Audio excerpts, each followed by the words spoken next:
And on several college campuses around the country now for days, as they have been calling for an end and a ceasefire and the assault from Israel on Gaza and the Palestinian people there.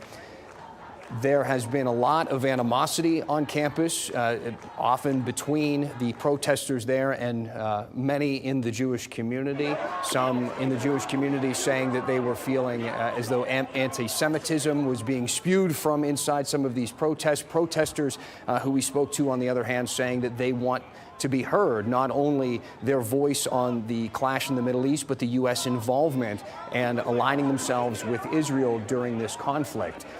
You're taking a live look now. As you can see, police continue to circle around that flag post as we pay attention to what we have seen today. So far this morning was the first time that we actually saw police intervene. Again, people had been camped out there on that section of campus for some time, and at some point the university put out a statement saying that you're going to need to disband, and that they gave them a deadline of this morning. That deadline came and went. Police got involved, and there were several people detained, several other people arrested. This did not deter those protesters who have continued to go out there throughout the day. We did see another moment of calm that has obviously ended a short time ago, as what seems to be the catalyst to this.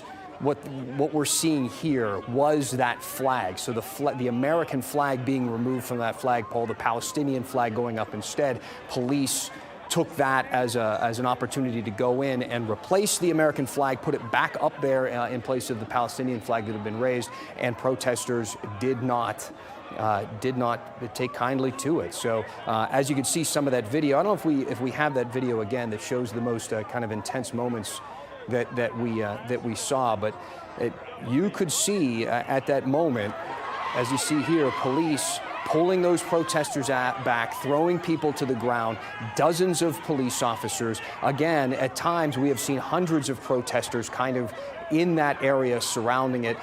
Some of the protesters who were arrested this morning are not students at the campus. So we're not just seeing students involved in this, but people from the outside community coming onto UNC's campus, becoming part of these protests to have their voices heard, and at times things spilling over into violence. Of course, we have a live image there, so you know that we have a camera on the ground. We have reporters who are getting into position.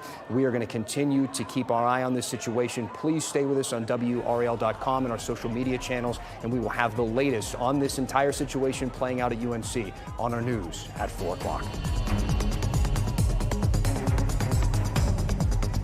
Hi, I'm Lee Trevino. Most people